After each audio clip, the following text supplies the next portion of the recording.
शिक्षकों को मेरा सादर प्रणाम। मैं समीक्षा टैगोर पब्लिक स्कूल की कक्षा 7वीं की एक छात्रा। आज मैं आपके सामने 2047 के विकसित भारत के बारे में कुछ सब कहना चाहती हूँ। यूँ तो भारत शुरू से ही अपने ज्ञान को पूरे विश्व में पहुँचाता रहा है। आज की बात करें तो भारत अपने आप में एक इकोनॉमिक है, उसकी इकोनॉमिक अपने आप में एक अलग है और भारत एक विकासशील देश की गिनती में भी आता है। कुछ समय से भारत की जीडीपी में भी बढ़ोतरी हुई है।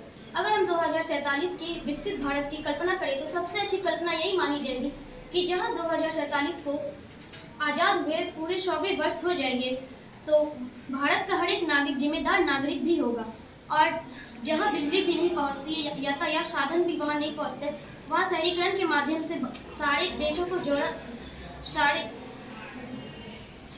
शहरों को जोड़ा जाएगा। आज भी भारत में ऐसे बहुत सारे पिछड़े इलाके हैं जहां बिजली नहीं पहुंचती है, परंतु 2047 तक भारत के पिछड़े इलाके को शहरीकरण करके एक विकसित क्षेत्र बनाया जाएगा।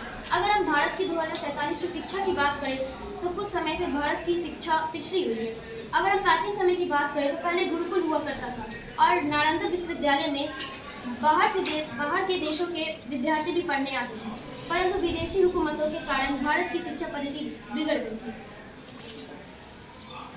जहाँ तक 2047 की बात की जाए तो हम ये अनुमान लगा सकते हैं कि भारत शिक्षा के माध्यम में बहुत ही एडवांस होगा और जहाँ भी हम देख रहे हैं कि भारत की शिक्षक यूट्यूब के माध्यम से विद्यार्थी को पढ़ाते हैं और विद्यार्थी यूट्यूब के माध्यम से सरकारी नौकरी भी प्राप्त कर रहे हैं, तो उस हिसाब से हम अनुमान ये लगा सकते हैं कि भारत की शिक्षा पद्धति बहुत ही आगे जाएगी।